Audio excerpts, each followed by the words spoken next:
is a sound that used to define American highways before anyone had a word for it. A low, round, unmistakable rumble that separated a Ford from everything else on the road. Somewhere along the way, that sound got engineered out of existence, smoothed over, quieted down, apologized for.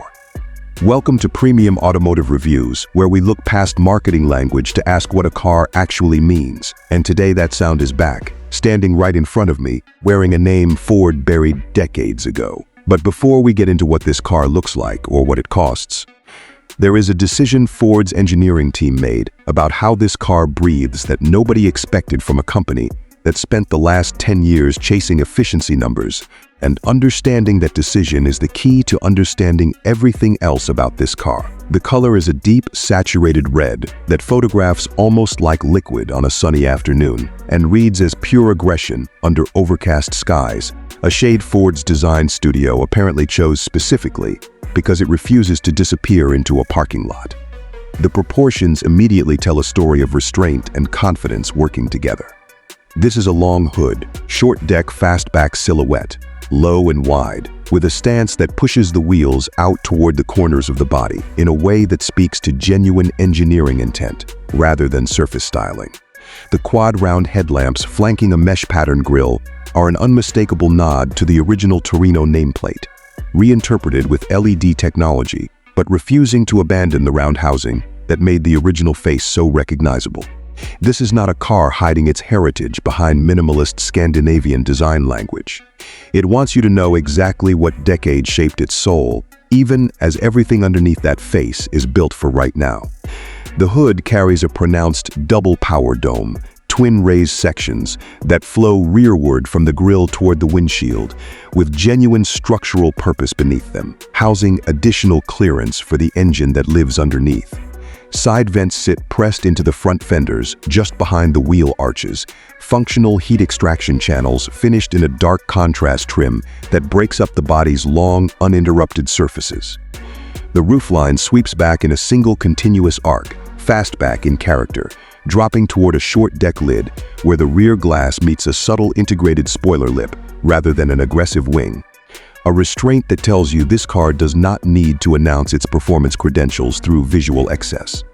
The rear fascia carries the Torino name spelled directly across a blacked-out panel between the tie lamps, illuminated LED signatures that split into thin horizontal bars, and beneath them a deep diffuser houses quad exhaust outlets finished in a dark chrome that catches light without ever looking gaudy. Staggered forged wheels fill the arches completely, a genuinely aggressive fitment that required suspension geometry work to achieve without compromising ride quality, wrapped around massive red-painted calipers visible through each spoke.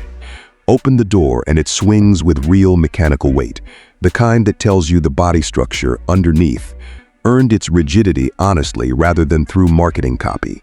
Step down into the cabin and deep red leather surrounds you immediately. Quilted bolsters holding firm at the hip and shoulder, contrast black stitching running in clean geometric lines across the seat backs and door panels.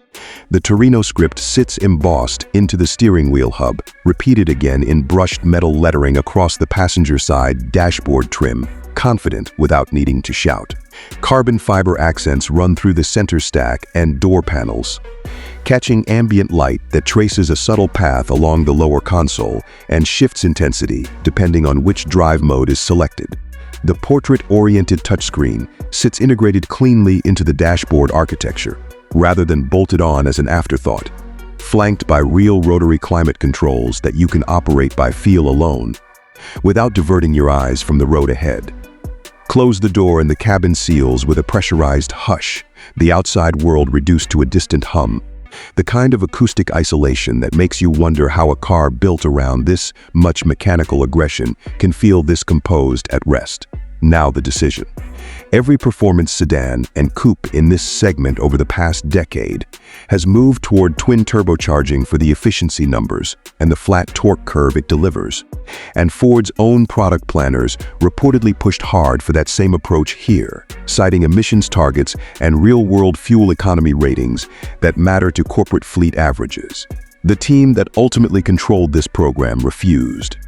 The 2027 Torino is powered by a naturally aspirated 5.2-liter V8, internally projected at approximately 720 horsepower at a redline near 7,500 revolutions per minute, sending power to the rear wheels through a 10-speed automatic with a manual shift gate and paddle control. No turbochargers, no forced induction of any kind. In an era where nearly everything wears a boost gauge, Ford's engineers chose to build a car that has to earn every bit of its power through revs rather than pressure, because the sound and the throttle response that naturally aspirated architecture delivers cannot be replicated any other way. And that sound was the entire point of bringing this name back. Press the start button and the V8 catches instantly. No turbo spool delay, no hesitation, just an immediate mechanical bark that settles into a deep, round idle, a rhythm that feels distinctly different from the choppy, uneven pulse of a forced induction engine. Blip the throttle in neutral, and the response is linear and immediate. The note climbing cleanly through the mid-range with a fullness that builds rather than surges. At half throttle on a city street, the exhaust carries a controlled, confident growl through those quad outlets. Push it toward the red line, and the sound opens up completely, a wide, layered roar that has nothing artificial about it. No turbo whistle cutting through the mix, just pure displacement working exactly as it was designed to. Each upshift from the 10-speed cracks with a sharp mechanical precision, revs dropping and reloading instantly under paddle control. This is a car that rewards you for exploring the top of the rev range rather than short-shifting through it. And that alone separates it philosophically from nearly everything else being built right now, move it for the first time. And the steering communicates with genuine directness, weighted appropriately, without ever feeling artificially heavy, the front end loading confidently into corners, while the rear axle follows with a balance that speaks to a chassis genuinely tuned rather than simply carried over. The adaptive suspension in its default setting absorbs broken pavement with real composure, firm enough to keep the body flat through quick direction changes, but never harsh enough to punish a daily commute. In its sharpest setting, the car flattens noticeably and communicates road texture through the seat with an immediacy that rewards a driver willing to pay attention. The brakes respond with a progressive, confident bite that builds trust within the first few hard stops. 6-piston front calipers gripping large ventilated rotors with a linearity that never feels grabby. On a long coastal highway at dusk, engine settled into a steady cruise, exhaust note humming just beneath the wind noise. This car finds a rhythm that feels genuinely correct, the kind of driving experience that makes a 2-hour trip feel shorter than it actually was. The honest limitation here is fuel economy, and Ford knows it. A naturally aspirated V8 in this displacement class simply cannot match the highway efficiency numbers that a comparable twin-turbo 6-cylinder would deliver. And buyers cross-shopping purely on cost per mile will find better numbers elsewhere.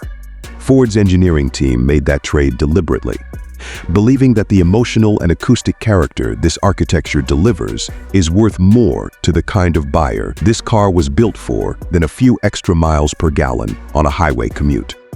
Estimated pricing lands between $68,000 and $79,000 depending on specification, a figure that positions the Torino directly against established performance coupes that never had to justify keeping a naturally aspirated engine alive in an era determined to phase it out. The 2027 Ford Torino occupies a position that few current cars can claim honestly. It is not simply a nostalgia play riding on a recognizable name, and it is not just another modern muscle coupe chasing horsepower figures for a spec sheet.